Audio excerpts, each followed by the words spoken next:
Hello, everyone, and welcome back to the English Conversation Academy. I am so happy you are here with us today for another practice session. Today, we are going to have a very honest and relaxed talk about something we all experience, specifically those days when you just feel a bit mentally slow or foggy. I am Emma, and I am joined by my wonderful friend. Hi, Emma, and hello to all our viewers. My name is Alex, and it is great to be back here with you. Like Emma said, this video is all about practicing English conversation in a way that feels real and natural. We want to help you improve your listening and speaking skills while talking about a topic that is very relatable. Because, let's face it, some days our brains just do not want to cooperate. Right? Oh, absolutely, Alex. I am actually feeling a little bit like that today, to be honest. I woke up and I just felt like I was moving through a cloud. I even tried to put the cereal box in the refrigerator this morning. Oh my! I was so embarrassed even though I was the only one in the kitchen. That is so funny. I have definitely done things like that before, Emma.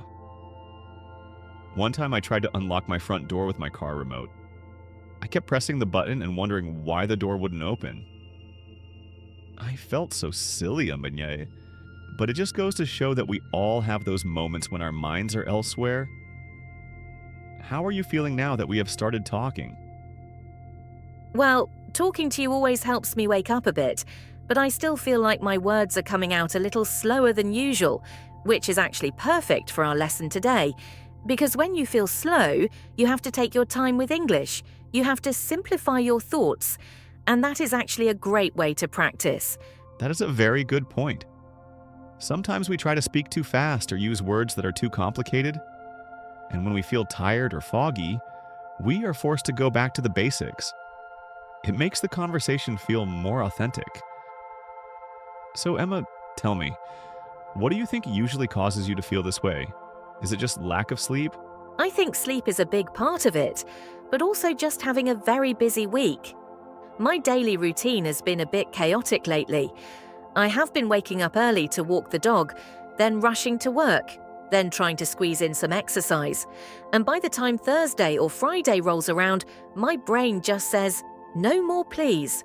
What about you, Alex? What makes you feel mentally slow? For me, it is definitely the weather. And maybe too much screen time. If I spend all day looking at my computer or my phone, I start to feel very drained. It's like my brain gets full of information and can't process anything else. Oh, really? It's quite a strange feeling. I find that I need to step away and go for a walk in the park to clear my head. Oh, I totally agree with the screen time thing.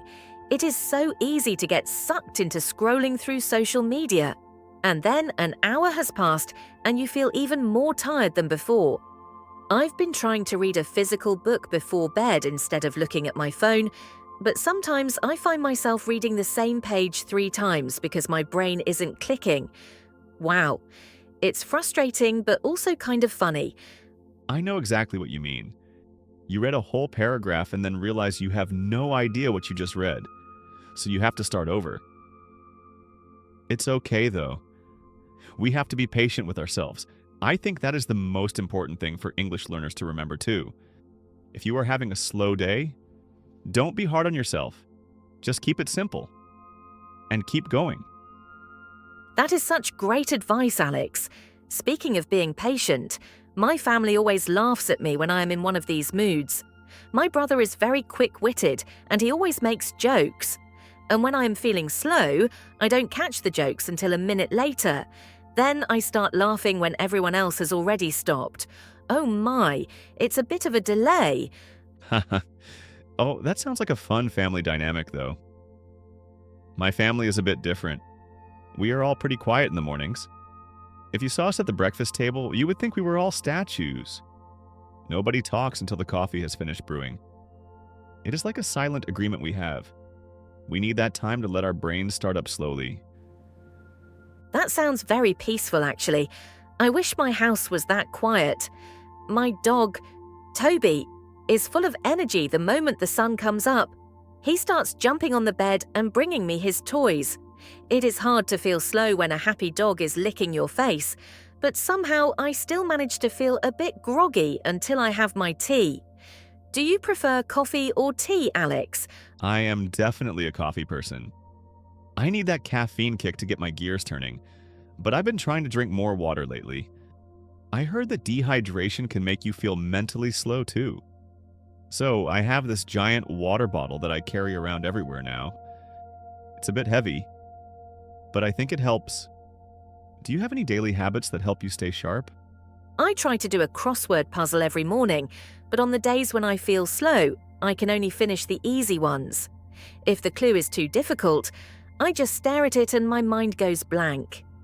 I also like to listen to music while I get ready, something upbeat to help me move a bit faster. But on my really slow days, I prefer calm, instrumental music, nothing with too many words. That makes sense. Words can be overwhelming when you're already struggling to find your own. I was thinking about how this applies to learning a language. Some days my students tell me they feel like they have forgotten everything they learned. And I tell them, you haven't forgotten. Your brain is just resting. It is a natural part of the process. That is so true. I remember when I was learning a second language, I would have days where I felt like a total beginner again. It was so discouraging. I would think, oh, I can't believe it. I knew this word yesterday. Why can't I remember it today? But then the next day, everything would be clear again. It is like a wave. It comes and goes. Exactly, and it's like a battery. Sometimes you just have low battery and you need to recharge. I think it's important to have some easy activities ready for those days, like instead of trying to study grammar, maybe just watch a simple cartoon in English, or listen to a song and try to catch a few words. Something that doesn't require too much deep thinking. I love that idea. I actually do that with my hobbies too. I love to paint. But if I am feeling mentally slow, I won't try to paint a detailed landscape. I will just play with colours and make abstract shapes. It's relaxing and I don't have to worry about it being perfect. It's just about the movement and the feeling. Have you been working on any hobbies lately, Alex? Well, I have been trying to learn how to cook some new recipes, but I have to be careful on my slow days. One time I was trying to make a pasta sauce, and I was so out of it that I added sugar instead of salt. Oh, really? It was terrible. I had to throw the whole thing away. Now, if I am feeling tired, I just make a simple sandwich. It is much safer. Oh no, sugar in pasta sauce.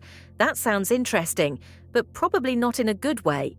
I did something similar with my tea once. I put a little bit of salt in it by accident because the containers looked the same. I took one sip and, wow, it was a big surprise for my taste buds. It definitely woke me up though. I bet it did. That's one way to cure a slow brain. A salty surprise. Speaking of surprises, have you ever been in a conversation where you just completely forgot the word for something really simple? Like, you're pointing at a spoon and you just can't remember the word spoon? Oh, all the time. It happens to me even in my own language. I will be talking and then suddenly, blank. I usually end up saying something like, the thing for the soup. And then people look at me like I am crazy. It is so much harder when you are speaking a foreign language because you think you are failing. But really, it happens to everyone. It really does. And that's a great tip for everyone watching. If you forget a word, just describe it. If you can't remember spoon, say the thing I use to eat soup. Everyone will understand you, and it keeps the conversation moving. It's much better than just stopping and feeling stressed. Stress makes the brain fog even worse. That is so right. When I get stressed, my brain just shuts down completely. I find that taking a deep breath and just laughing about it helps a lot. If I say, oh, I am having a slow brain day, people usually understand and they relax too. It makes the whole interaction much more friendly. People are generally very kind if you are honest with them. If you say, I'm sorry, I'm a bit tired today. Could you say that again? They are happy to help. It's all about communication, not perfection. I think sometimes we forget that the goal of English is just to connect with other people. I couldn't agree more. Connection is so much more important than perfect grammar. I was talking to my neighbour the other day. She is from another country and still learning English. She was telling me about her garden, and she didn't know the names of all the flowers, but she showed me with her hands how they grow, and she was so happy, and I understood everything. It was a beautiful conversation, even without the right words. That is a lovely story, Emma. It just goes to show that we communicate with our whole bodies and our expressions, not just our voices. On days when you feel mentally slow, your expressions can do a lot of the work for you. A smile or a nod goes a long way. It really does. I've noticed that when I am feeling slow, I also move my body more slowly. My walk to the park takes longer. I linger over my tea. In a way, it's almost a good thing. It forces me to slow down and notice the world around me. Instead of just rushing through my life, I am actually experiencing it. That is a very positive way to look at it. Maybe we should call it slow living instead of mental fog. It sounds much more fancy and intentional. I think I will try to embrace it next time it happens to me. Instead of fighting it and getting frustrated, I will just say, okay, today is a slow living day, and I will enjoy my coffee a bit longer. I love that. Slow living. It sounds like a trend. I can see the Instagram post now, just a picture of a half-eaten piece of toast and a caption about being slow. But really, it is important for our mental health. We can't be at 100% all the time. We aren't robots. Exactly. I mean, even the best computers need to restart sometimes. And they get slow when they have too many programs open. Our brains are the same. If we have too many worries or tasks open in our minds, we are going to lag a bit. It is just a sign that we need to close some of those windows and focus on one thing at a time. What is one thing you do when you need to close the windows in your mind? For me, it's gardening. I go outside and I pull some weeds, or I water my plants, and I don't think about work or my schedule. I just think about the dirt and the leaves. It is very grounding. For me, it is probably listening to a podcast or an audiobook while I clean my house. It sounds strange, but doing something repetitive like folding laundry or washing dishes while listening to a story really helps me reset. It takes my focus off my own problems and puts it onto something else. By the time I'm done, my house is clean and my head feels lighter. I should try that. My house could definitely use a good cleaning, and my brain could use a break. It is a win-win situation. Oh my! I just realized I forgot to tell you about my trip to the grocery store yesterday. It was a classic slow brain moment. Oh, tell me, I love these stories. What happened? Well, I went in to buy just 3 things: milk, eggs, and bread. I walked around for 20 minutes, I looked at the fruit, I looked at the snacks, I bought some chocolate, of course, and then I went home.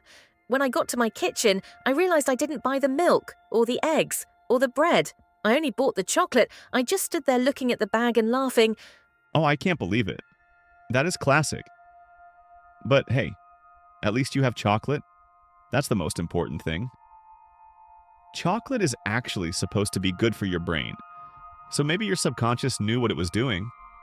It was trying to help you feel less slow. That's a great way to justify it. I'm going to use that excuse from now on. I wasn't being forgetful. I was being medicinal. But seriously, it made me realize how much I was overthinking other things. I was so busy worrying about my to-do list that I forgot the very reason I was at the store. It's so easy to do that. I think we all live in our heads too much sometimes. We are constantly planning the future or analyzing the past, and we forget to just be in the grocery store or be in the conversation. That's why I like these practice sessions. We are just talking. Right here, right now. Yes, it is very refreshing, and I hope it's helpful for our friends at home too to hear that even native speakers have days where they struggle to stay on track. English is a journey, and there are many different speeds on that journey. Sometimes you are running, and sometimes you are just walking slowly, and both are perfectly okay. That is a perfect metaphor, Emma. A journey. And every step counts, even the slow ones. I actually think you learn more when you go slow, because you have time to look at the scenery. You notice the small details of the language, the way words sound, the rhythm of the sentences. I agree. When I'm in a rush, I use the same 5 phrases over and over. But when I slow down, I think, oh, maybe I could use a different word here. Or, I wonder why we say it that way. It becomes more like an exploration than a task. So, Emma, if you could give one piece of advice to an English learner who is feeling frustrated because they feel mentally slow today, what would it be? I would say, take a deep breath and be kind to yourself. Don't try to be perfect, just try to be present.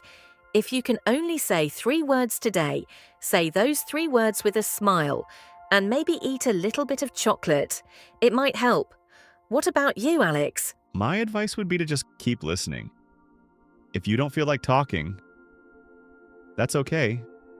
Just put on a video like this one, or some English music, and let it wash over you. Your brain is still absorbing the language even if you aren't actively speaking. You are still making progress, even on your rest days. And what? That is so true. Learning happens in the quiet moments too. Well, Alex, I am actually starting to feel a bit more awake now. Talking to you has really helped clear the fog. I am glad to hear that. I feel more energized too. It just goes to show that social interaction is another great way to wake up the brain. Even if it starts out a bit slow, it usually picks up speed once you get going. It really does. I'm so glad we had this talk. It was exactly what I needed, and I hope it was helpful for everyone watching at the English Conversation Academy. We really appreciate you spending your time with us. Yes, thank you so much for joining us. Remember to practice a little bit every day, but don't forget to take breaks when you need them. You are all doing a great job, and we are proud of your progress. Definitely, we believe in you, and we are here to support you every step of the way. Whether you are feeling fast or slow, it doesn't matter as long as you keep going. Well said, Emma.